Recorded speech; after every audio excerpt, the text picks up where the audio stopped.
I love my country. I love my country. And I feel a sense of responsibility to stand up and fight for the best of who we are. And I'm prepared to fight, and I know how to fight. And in particular, when we're talking about fighting for the values that we hold sacred and dear, when it comes to talking about how we fight for the American people and have leadership in this country that is focused on the needs of the people instead of self-interest, I'm prepared to fight that way. And I believe it will be a winning fight. 17 or more other Democrats say that they love their country. Why are you better than they? I think the voters will decide, ultimately. Well, let me tell you, I am so proud to be a daughter of Oakland, California.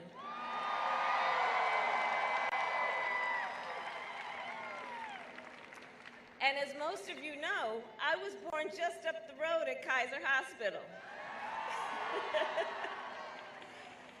And it was just a few miles away that my parents first met as graduate students at UC Berkeley, where they were active in the civil rights movement. And they were born half a world apart from each other. My father, Donald, came from Jamaica to study economics. My mother, Kamala, came from India to study the science of fighting disease. It is a false choice to suggest that communities don't want law enforcement. Most communities do. They don't want excessive force. They don't want racial profiling, but then nobody should. We can have a system that understands, and I know this in my career as a prosecutor, when I have fought in those courtrooms, it has been on behalf of sexual assault victims. It has been on behalf of students who were the victims of predatory for-profit colleges. It has been on behalf of homeowners who were the victims of predatory banking practices. People want that. They want to know that our laws will be enforced. And they also rightly should expect that we recognize our system of justice has been horribly flawed, and it needs to be reformed. We have a system of justice that has included systemic racism. We have a system of justice where a mother and father have to sit their child down, their son down, when he becomes a teenager and tell him that he may be stopped, he may be arrested, and he could be shot based on the color of his skin. There is a lot of work to do, but to suggest it's one or the other, no, I don't buy that. People want to know that they are safe in their communities. They want to know there will be consequence when a child is molested, a woman is raped, or somebody is killed. And they want to know that their law enforcement is going to conduct itself in a way that is fair and without bias, and certainly without any hint in its system of racism. So there's work to be done.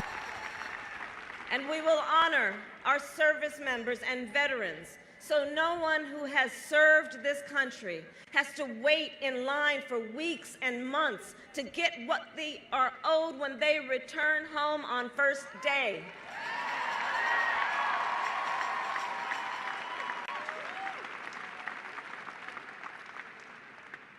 I'm running to fight for an America where no mother or father has to teach their young son that people may stop him, arrest him, chase him, or kill him because of his race.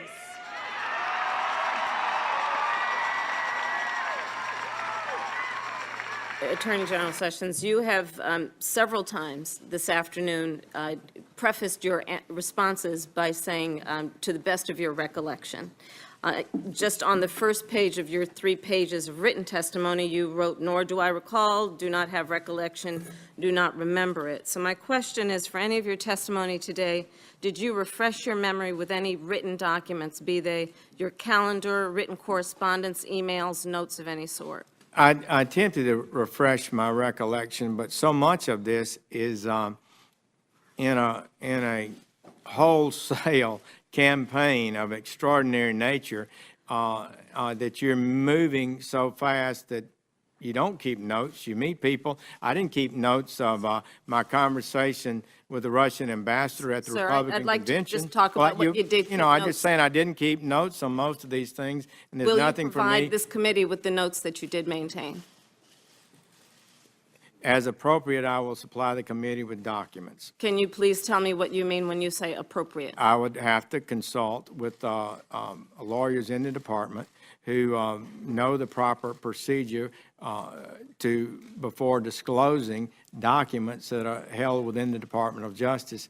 Attorney And I'm General not able Sessions. to make that opinion today. Sir, I'm sure you prepared for this hearing today, and most of the questions that have been presented to you were predictable.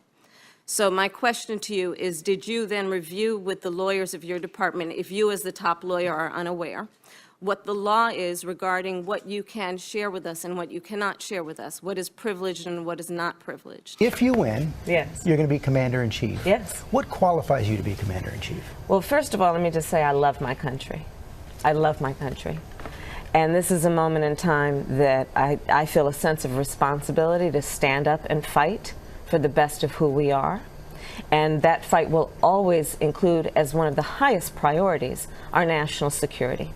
And thinking about it in a way that we understand that we must be smart, we must understand the power that we have, the strength that we have. That is about military power, it is about diplomatic power, it is about the power that we have in terms of what has been, until recently, our moral authority in the world and our ability to work with our allies. I am a career prosecutor, as you said.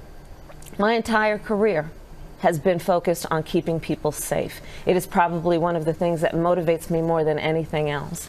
And when I look at this moment in time, I know that the American people deserve to have somebody who is going to fight for them, who is going to see them, who will hear them, who will care about them, who will be concerned about their experience and put them in front of self-interest. When authoritarianism is on the march, when nuclear proliferation is on the rise, when we have foreign powers infecting the White House like malware,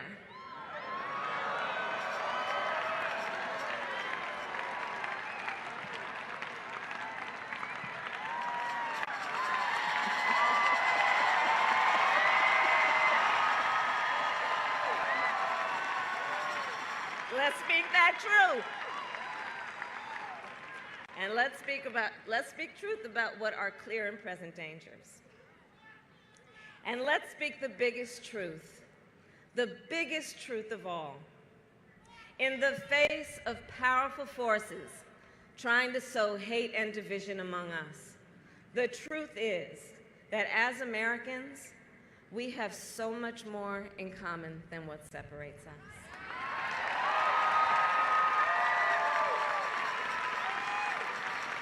Let's speak that truth.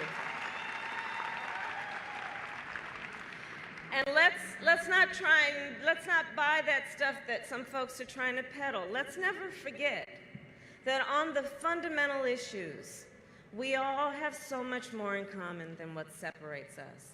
And you know, some will say, well, we need to search to find that common ground. Here's what I say. I think we need to recognize we are already standing on common ground. Before being sworn in as Attorney General, how did you typically communicate with then candidate or President-elect Trump? Would you repeat that? Before you were sworn in as Attorney General, how did you typically communicate with then candidate or President-elect Trump? I did not communicate submit in writing? memoranda. I did not make formal presentations. Did you ever communicate with him in writing? I don't believe so. And you referred to a longstanding DOJ policy. Can you tell us what policy it is you're talking about? Well, I think most cabinet people, as the witnesses you had before you earlier, those individuals declined to comment because we're all about conversations with the president. Sir, I'm just asking you about the DOJ long-standing policy you referred to. policy that goes beyond just the Attorney General. Is that policy in writing somewhere? I think so. So did you not consult it before you came before this committee, knowing we would ask you questions about Well, it? we talked about it. The policy is Did you ask based. that it would be shown to you? The policy is based on the principle that the president. Sir, I'm not asking about the principle. I'm asking when you Well, knew I'm that you unable would be to asked answer the these question. questions and you would rely on that policy, did you not ask your staff to show you the policy that would be the basis for you refusing to answer the majority of questions that have been asked Chairman, the witness should be allowed of to you? answer the question.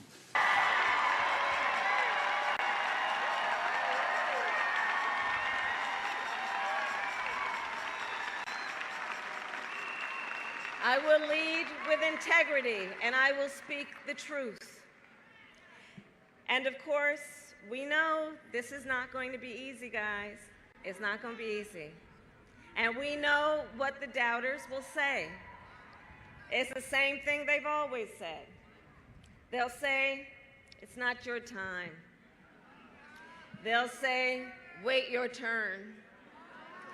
They'll say, the odds are long. They'll say, it can't be done. But America's story has always been written by people who can see what can be, unburdened by what has been. I am deeply concerned when we are just having celebrated the birth of Dr. Martin Luther King, who spoke about the effect of racism in this country and words that are motivated by racism. For so many reasons, they are harmful. They have led to death. At their mildest form, which is not mild, it suggests to one group of people that they are inferior, and to another that they are superior to their fellow man. This is a pivotal moment in the history of our country. When we are having discussions about whether the people of Norway, and I will use your words, Madam Secretary, and you spoke about how they were referred to as, by contrast to the people of Africa and the various countries, the 54 countries of Africa, and Haiti, and we speak of them, and you've spoke of them, according to the President, as the people of Norway. Well, you know, they work very hard. The inference being the people of the 54 states of Africa and Haiti do not. That is a fair inference. And you run the Department of Homeland Security